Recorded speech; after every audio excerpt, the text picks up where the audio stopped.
My wife wanted marriage perks without wife duties, so I gave her exactly what she gave me. I want the perks without the duties, she declared coldly. Update 4. The night of the gala arrived. I dressed carefully in my best suit, took professional photos alone instead of the usual couple shots, and focused on networking rather than managing her boredom as I typically would. The evening proved unexpectedly productive. Without dividing my attention between work connections and keeping her entertained, I secured a promising lead on a major project. The following weekend was her sister's birthday celebration, an event she had reminded me about repeatedly, emphasizing how important family was to her despite often ignoring commitments important to me. That morning I informed her I would be unable to attend. "What do you mean you're not coming?" she demanded, already dressed for the party. "My entire family will be there. They're expecting you." A last-minute opportunity came up with a client I met at the gala, I explained. Since work events aren't priorities in our marriage, I assumed family events followed the same flexibility. Her face flushed with anger. "That's completely different. This is my family, and the gala was my career." I replied evenly, "I'm applying the same priorities you demonstrated. If professional events are optional, family events are too." She stormed out, slamming the door behind her. Throughout the day, my phone pinged with increasingly agitated messages from her and eventually her family members, all expressing shock at my absence.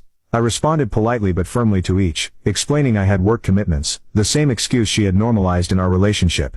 When she returned that evening, her anger had transformed into something more calculated. "My family thinks you're having an affair," she announced, watching for my reaction. "That's the only explanation they can think of for your behavior lately." I recognized the tactic immediately, creating a false narrative to pressure me back into compliance. "That's an interesting theory," I replied calmly. "Untrue, but interesting. I'm simply prioritizing what gets prioritized in return." Her expression shifted as her strategy failed. Then came her nuclear option, one I had anticipated but hoped she wouldn't choose. "My sister's husband just bought her a new car for her birthday," she stated, eyes fixed on me for reaction. "Everyone was talking about how generous he is, how much he values family."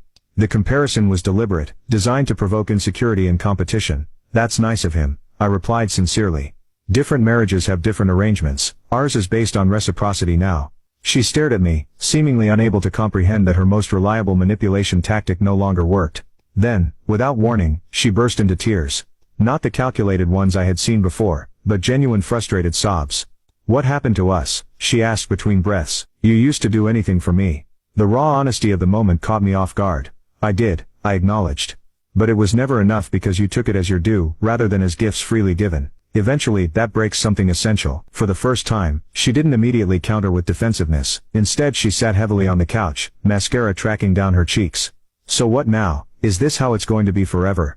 "This calculated exchange, that depends," I answered honestly. "Reciprocity doesn't have to mean scorekeeping. It can also mean mutual generosity, mutual consideration, but that requires both people choosing it freely." She looked up at me, something new flickering in her expression, something that might have been the first genuine reflection I'd seen from her in years. "I don't know if I know how to do that anymore," she admitted quietly. "Neither do I confessed, "but we could learn if we both wanted to." The vulnerability of that exchange left something shifted between us. Not healed, but perhaps with the bandage removed so that healing might eventually begin. Whether that potential would materialize remained uncertain as we moved into the most challenging phase of our transformed relationship. The tentative peace established after our honest conversation lasted precisely 3 weeks before the final confrontation arrived. In those weeks we had existed in an uneasy truce. She made sporadic efforts toward genuine partnership, handling some household responsibilities, contributing to decisions, even initiating intimacy without ulterior motives. I matched her efforts exactly, maintaining the principle of reciprocity, while hoping these might be steps toward authentic reconnection. Now you can watch the 5th part by pressing share and more.